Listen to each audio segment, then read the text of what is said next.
Beautiful Jellyfish, it's Tracy, and today I'm going to be doing a video talking about iconic masters thoughts. And honestly, I realistically should have been posting this video like last week, but I totally forgot about the set. Actually, I'd seen like a ton of things spoiled and I was like, oh my god, that's so cool, I'll totally do a video about it, and then I forgot about it, and then I was like, oh my gosh, I should totally talk about it because I saw somewhere there was a post that I believe it's coming out like this Friday.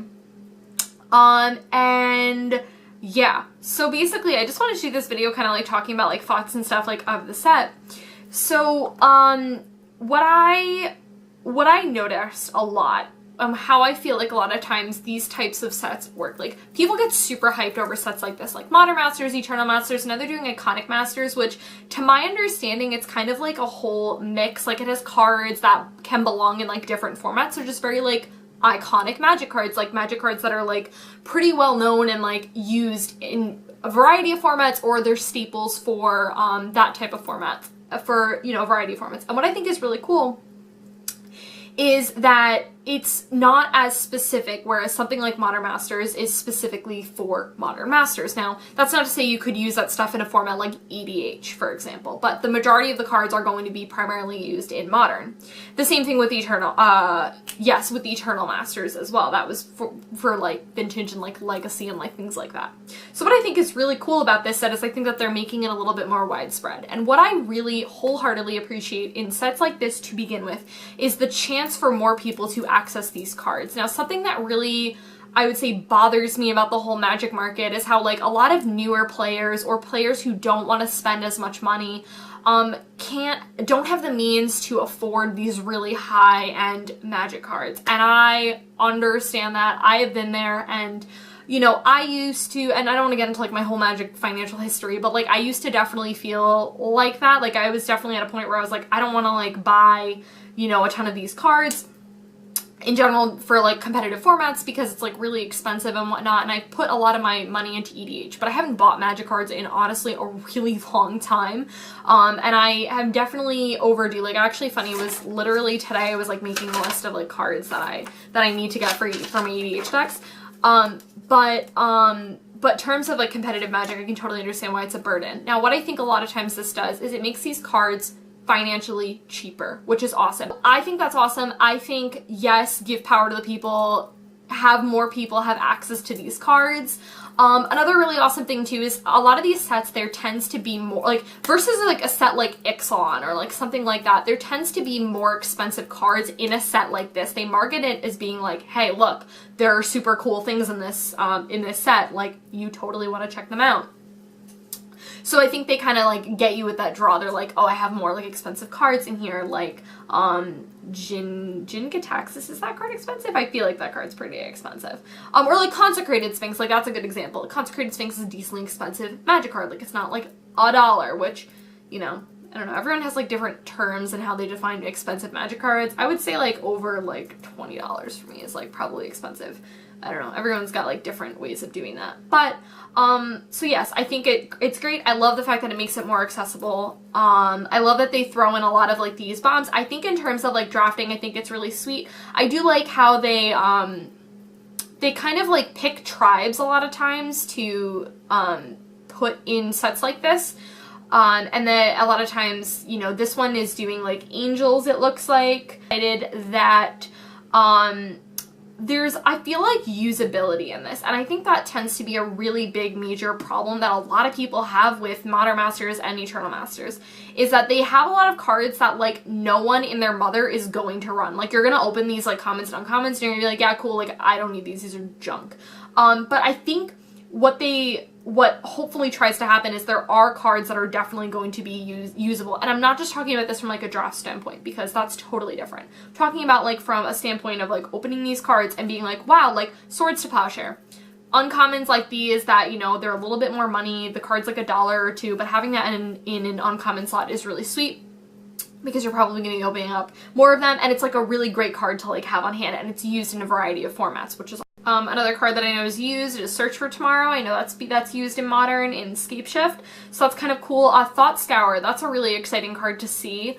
I like seeing that card a lot because that's used in Modern, and you know, it's a card that's sweet. Ooh, Knight of the Reliquary was reprinted. That's a pretty exciting thing. Supreme Verdict, that's super cool. I'm excited to see that being reprinted. I mean, that's not really an expensive card, but Electrolyze, Ether Vial or Ether Vial, however you say it, that's a really sweet thing to be reprinted. That's definitely a more expensive card and definitely one that people are going to want to be looking out for.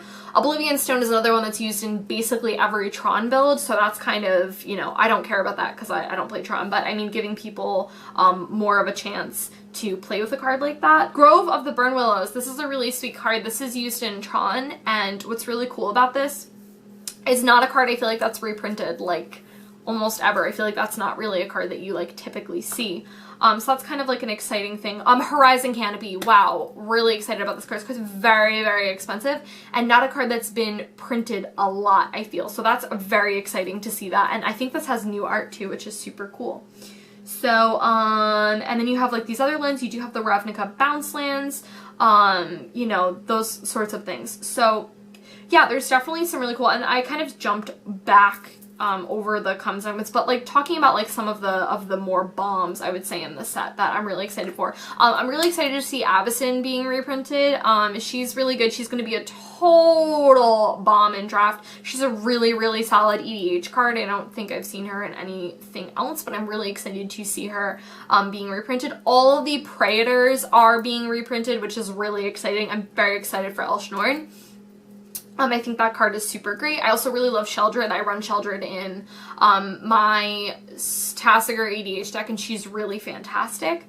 Archangel of Thune is another one that's really exciting. She's a fantastic angel and just going to be a total bomb in draft.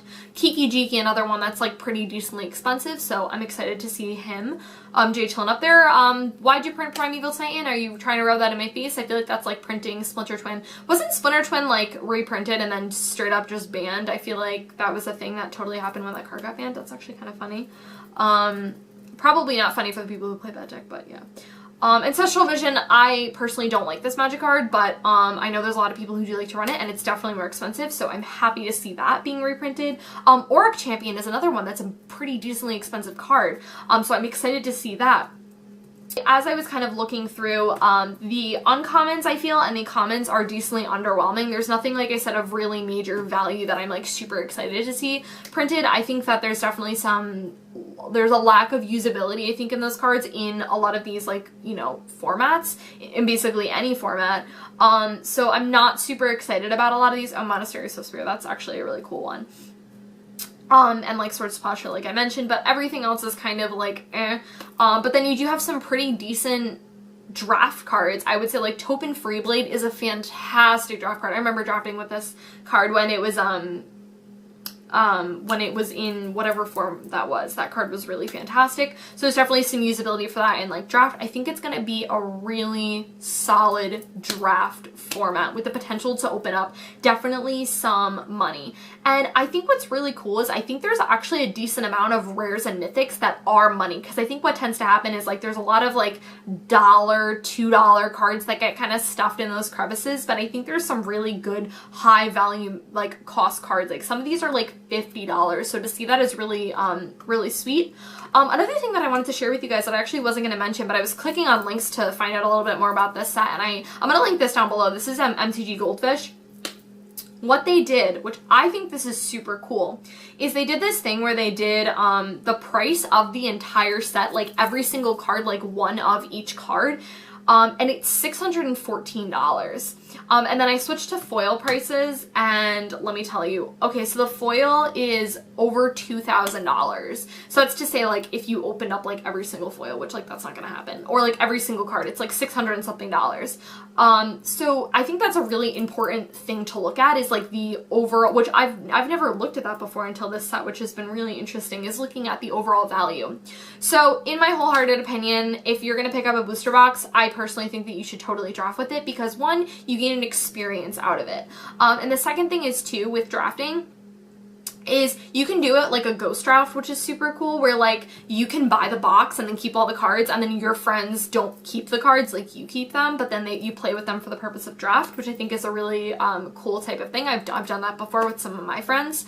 But if you're someone who's just wanting to buy this box to just open it, yes. Is there value in it? Is there going to be value in it? Yes. Can you open up bad cards? Yes. I mean, come on, that's like playing the booster box game. Like, whatever happens, happens, and there's no set, like, you know, you could open up value, you could lose on value. Like, you know, I don't think, unless they make a set where every single card is like $1 plus, like, you know, or $5 plus, like, I don't think something like that's ever really gonna be, you know, I would be like, it's totally worth it. Like, and again, it depends, why are you opening it up, you know? Again, I think these sets, I think the direction of how they do them is they're meant to be drafted. Yes, does that mean that you can go and buy a pack and just open it? Yes, absolutely. But the idea and the purpose behind it, and like a lot of times people will look at those cards and be like, why is Topin Freeblade in the set? It's like, because it's a really good draft card, and that's the reason why a card like that is in there. It's to make it so it's more accessible to draft. So yes, you do need to have those seemingly really Sarah Angel. This isn't a good high value mana cost card, but it's a fantastic draft card. So you have to have staples like that in this to make the set good. Now listen, our cards that are total bombs, I mean, sometimes they're really good in draft, but sometimes they're really bad in draft, so it just totally depends. So I think there needs to be all about a balance. And I think people need to be way more aware of that when they're purchasing boxes, because I don't think a lot of people are. Oh, why is this card in the set? It's because it's literally meant to be drafted. That is the purpose of it. So you're going to open up a ton of, quote, useless cards if you're just opening up, because that's not the purpose of how it's supposed to be drafted. So I think that's something that people just need to really keep in mind when they're opening up stuff. Don't get me wrong, I think opening up stuff for fun is totally fine. I just think you need to have a different perspective when you're opening up cards and packs, and your kind of like expectations. There are 249 cards in this set, so it's definitely a little bit bigger. I tend to prefer sets that are a little bit smaller, because I think in some ways it's good, in some ways it's bad. When there's a bigger set, they can stuff more value in it, because the likelihood of you opening up those more expensive cards is, you know, definitely diminishes. But smaller sets tend to be, I like them because I think they're a little bit more accessible for drafting purposes. I think that, you know, when you have like 200 plus cards in a set, you know, you trying to remember like all of those cards and what cards are good and what cards aren't. Like, I think that makes it a little bit more difficult. But I think in smaller sets too, there tends to be less value overall. So I'm very excited when they do sets like this, even if I don't avidly partake in sets like this. Like I said, I definitely need an Elesh Norn, and I'm really glad I didn't purchase it before, because the price is definitely going to drop, which is super exciting. That's the one card I would say for myself that I'm personally, like, I'm going to purchase this card. I don't also really need a lot of magic cards at this point. I haven't built an EVH deck in a while, so I don't know what's going on there. I do really like Austere Command though, and that new art is really freaking beautiful, so I may honestly pick one of those up for ladies, because that art's really pretty. But yeah, guys, that is it. I really want to know your thoughts about Iconic Masters, and since this video is going up after the time that I'm putting it, after it's been released, if you have opened it up, totally let me know if you've opened up anything super cool. Yeah, that is basically it. I will see you guys in my next video on Thursday. Bye!